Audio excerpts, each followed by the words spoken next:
Hello, baby Say. Okay, that's your camera, baby, oh. Ano gusto mo sabihin? Hello, andito na po ako sa Wawawi. Yeah, si Say. Si Papa, anong work? Nagtatrabaho po siya sa barko, seaman. Ah, si Man. Opo, Okay, nasan si daddy mo ngayon? Si Papa. nasa barko po. O, batiin mo, baka papanood ka niya sa social media, sa YouTube. Oh. Hello po, Daddy. Miss na miss ko na po ikaw. Sana umuwi ka na kasi gusto ko na ikaw mahal.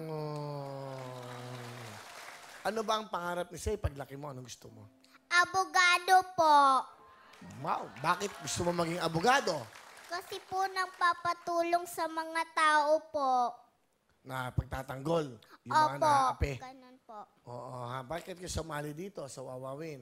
Kasi po gusto ko po ng kotse. Kasi po nahihirapan ako sa pedicab. Galing, ano? Nagpe-pedicab ka ba palagi? Kasama si... Opo. Opo.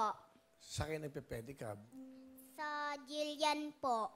Magkano babayad sa pedicab? Isang tao? 20 po. Alam nyo, 20. Ano yun, naka-aircon? Hindi po.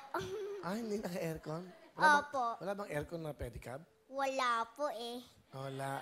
Okay. Sige, masaya ka ba? Happy? Kasi napapanood tayo sa buong mundo. Okay. Masayang masaya po ako. Ayan. Sige, sinong kasama ni Say? Pinapakilala ko po si Mami Patty. Hi, Kuya. Mami Patty, hello. Hello po. Okay, ano gusto niyo sabihin kay Say? Say, baby, I love you. Sana lagi kang magpakabait. At sana masunurin. Huwag masyadong makalat. I love you. Sige, Mami mo Say. Mami, mahal na mahal ko din ikaw. Hindi naman kasi ako makulit eh. Yun lang. Oh, kiss pa. Oh, kiss. Thank you, Mami, ha? Galingan mo, ha? Pinapanood Apo. tayo sa...